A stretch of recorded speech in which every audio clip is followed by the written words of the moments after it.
berjumpa kembali dalam obrolan DPRD Kota Yogyakarta yang sore hari ini bersama saya ada Mbak Agustin dari Bapeda, kemudian Ketua Komisi B dan Mas Toro, dan juga didampingi anggota Komisi B Mas Nur Cahyo.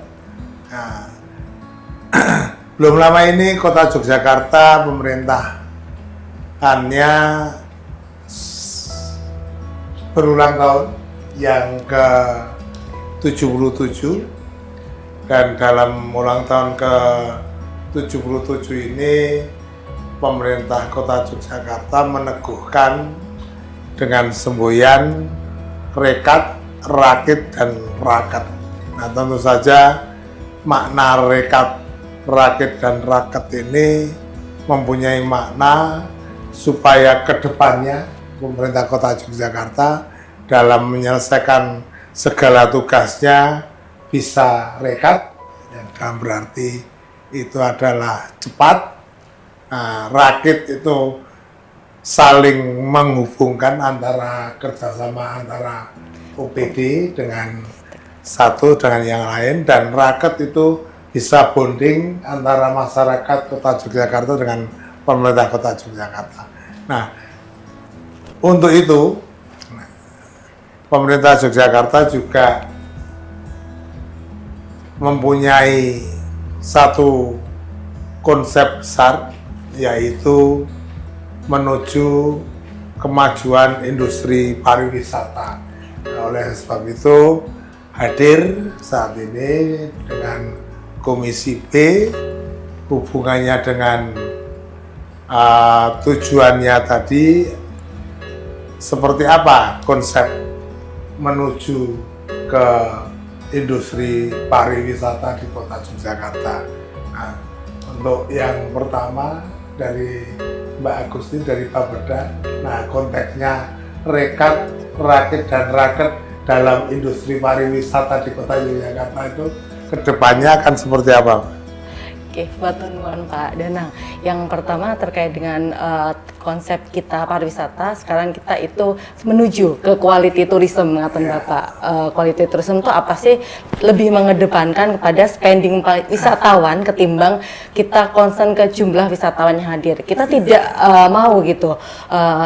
Yang hadir banyak, tetapi impact terhadap ekonominya cukup tidak cukup untuk masyarakat Kota Yogyakarta.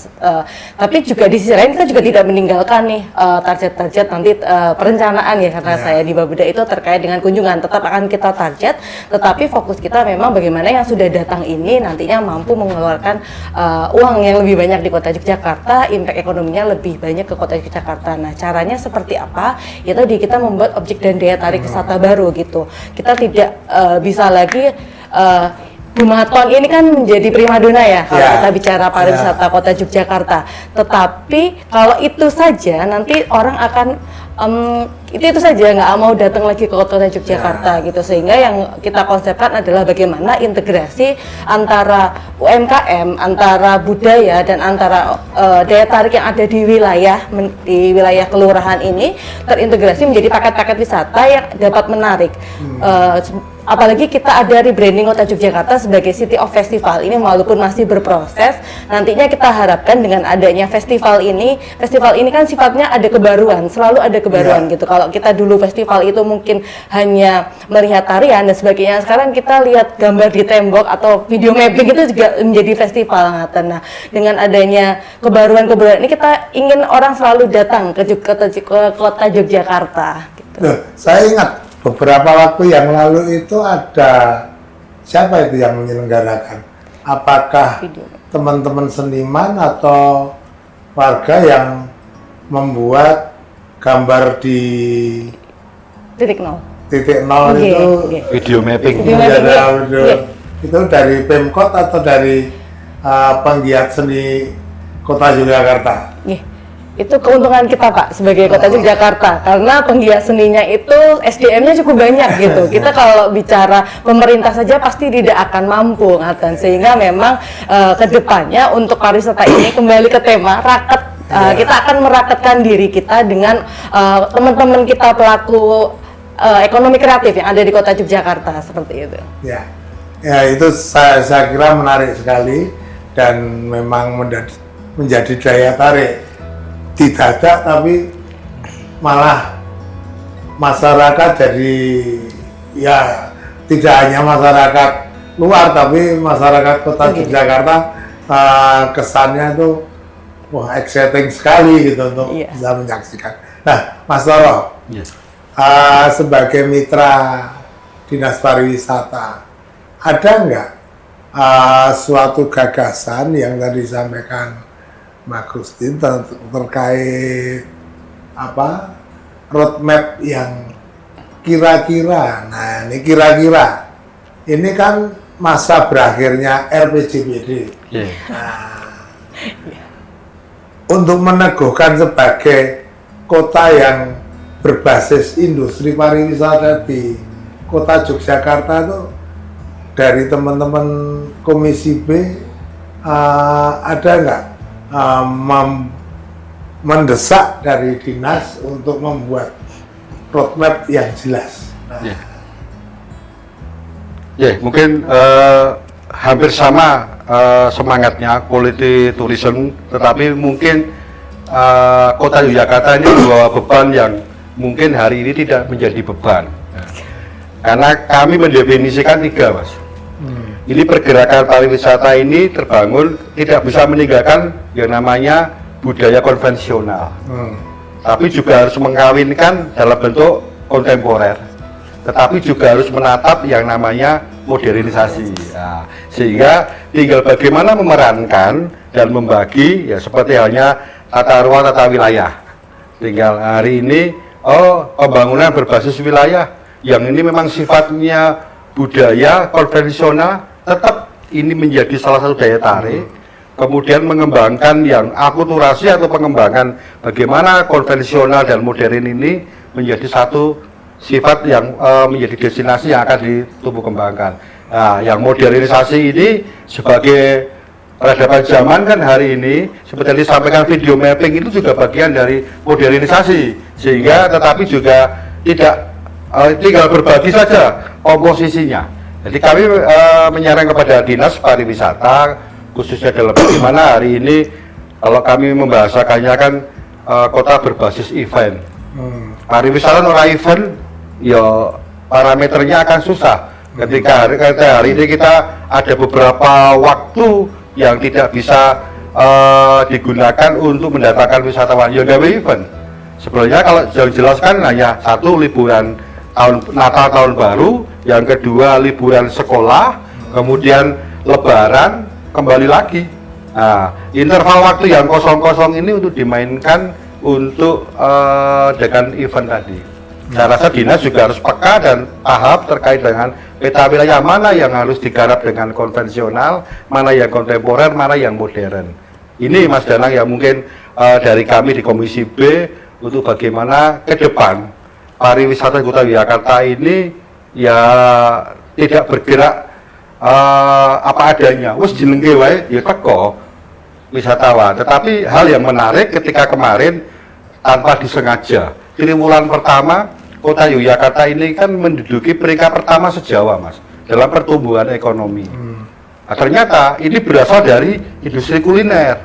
Industri kuliner yang saya kira tidak banyak OPD memainkan ketika ya triwulan pertama kemarin, salah satunya adalah Pasar Ramadan. Ternyata menarik ini dikembangkan. Hingga hari ini kami meminta kepada Dinas Pariwisata sebagai lokomotif untuk bagaimana ternyata banyak loh wisatawan yang datang. Hanya karena salah menikmati Pasar Ramadan. Menikmati Pasar Ramadan sampai dengan akhirnya perputaran ekonomi, pertumbuhan ekonomi di bidang kuliner sampai dengan Lebaran itu sangat tinggi. Liburan Lebaran juga orang datang karena apa? Segmen industri kuliner tanpa kita sadari. Walaupun di Dinas Pariwisata ada yang namanya event wisata kuliner, Ya. tetapi pasnya tidak pas Lebaran, Ya. ataupun pas pra-Lebaran, sehingga ini perlu kemarin untuk kami melakukan kajian untuk bagaimana nanti menerapkan tanpa kita sadari ternyata sudah terbangun industri yang akhirnya membawa dampak pertumbuhan ekonomi. Pasar kangen gitu ya. Ya. Mas Nur, kalau melihat apa yang sudah disampaikan tadi, ini belum disinggung ya. Tadi Agustin menyinggung tentang tidak semata-mata gumaton. Nah, gumaton itu kan orang apa tuh gumaton? Nah, Oh iya. Tugu Malioboro Kraton. Ya. Ya, itu sebagai sumbu filosofi dan sekarang masih punya daya tarik klasik lah. Kalau boleh dikatakan klasik itu memang dari dulu ya seperti itu. Nah, tapi ada kebijakan di kota Yogyakarta ini terbebani 5 wilayah, yaitu satuan ruang strategis yang itu masuk dalam target pengembangan 5 satuan strategis itu Gumaton, Tugu Malioboro Kraton, Kota Baru, Kota Gede. terus Pakualaman, Kraton. Kota Gede, Kota Gede, Krapiak. Krapiak. Nah, sejauh mana ini? Nah, dari Komisi B, kalau tadi dikatakan biar menyebar, saya dengar kan beberapa bulan tahun 2023 kemarin sampai pertengahan 2024 ini konteksnya yang di push Kota Baru. Nah, sementara wilayah lain belum. Itu sejauh mana pantauan dari teman-teman Komisi B, apakah itu sudah bisa menjadi daya tarik wisatawan menuju ke quality tourism? Nah, apakah itu sudah bisa dikatakan mulai naik, Mas Nur? Ya, memang seperti tadi ya, Gumaton atau kalau masyarakat lebih mengenalnya Malioboro lah, kawasan Malioboro, karena wisatawan itu belum lengkap ke kota Yogyakarta kalau belum ke Malioboro. Malioboro itu bisa menjadi awal, bisa menjadi akhir gitu ya. Awal ketika mereka datang ke Jogja atau menjadi malam terakhir. Nah, itulah yang terjadi di beberapa wisatawan pasti akan mengatakan saya belum ke Malioboro, saya belum beli bakpia. Nah, itulah yang kemudian menjadi daya tarik yang cukup luar biasa di kawasan Malioboro. Namun kita tahu juga kawasan ini kan terbatas juga ya, dari aksesnya, kemudian juga kawasannya ya hanya 1,2 panjangnya, Mbak. 1,2 kilo. 1,2 kilometer ya, itu yang kemudian memang perlu ada kawasan-kawasan lain yang dikembangkan. Seperti tadi Pak Danang mengatakan ada kawasan Kota Baru, kemudian kawasan Pakualaman, kemudian kawasan Kota Gede dan Krapiak gitu ya. Memang di 2 tahun terakhir ini kawasan Kota Baru menjadi kawasan yang dikembangkan ya oleh pemerintah Kota Yogyakarta. Ya ini mudah-mudahan menjadi ya berkembang ya. Meskipun sebenarnya sudah berkembang juga karena mungkin di situ sudah banyak apa ya kuliner juga ya. Jadi kalau tadi nambahkan tentang kuliner ya ini peran sosial media cukup luar biasa gitu ya. Kita kadang nggak tahu oh ternyata di situ ada kafe top gitu ya. Kemudian ada rumah makan yang top gitu ya. Ini kita taunya kadang juga dari sosial media atau bahkan teman dewan yang berkunjung ke sini mau nanya, Mas, saya mau ke rumah makan ini loh, karena saya mah belum tahu kan begitu. Jadi peran sosial media ini juga menjadi cukup penting untuk menggerakkan kawasan yang di luar kawasan Malioboro tadi. Ya. Kalau untuk kawasan Kota Gede sendiri ada upaya untuk ngangkat historinya belum? Untuk kawasan Kota Gede memang di Kota Gede ini sudah ada diawali kemarin ada Living Museum Kota Gede. Hmm. Nah, memang kemarin harapannya dari pemerintah Kota Yogyakarta dengan adanya Taman Pintar 2 gitu ya. Oh, Taman Pintar 2 yang direncanakan ini menjadi pintu masuk wilayah Kota Gede. Kota Gede gitu ya. Jadi harapannya nanti ada pembuatan paket wisata untuk keliling kampung wisata yang ada di kawasan Kota Gede. Karena memang di kawasan tersebut ada terutama di Purbayan, di Perenggan itu kan tidak bisa, beberapa wilayah tidak bisa menggunakan bus besar, sehingga nanti ada alat transportasi pembantu yang bisa untuk menggerakkan wisatawan dari kawasan Taman Pintar 2 atau Embung Giwangan menuju ke kawasan kampung wisata yang ada di Kota Gede. Ya.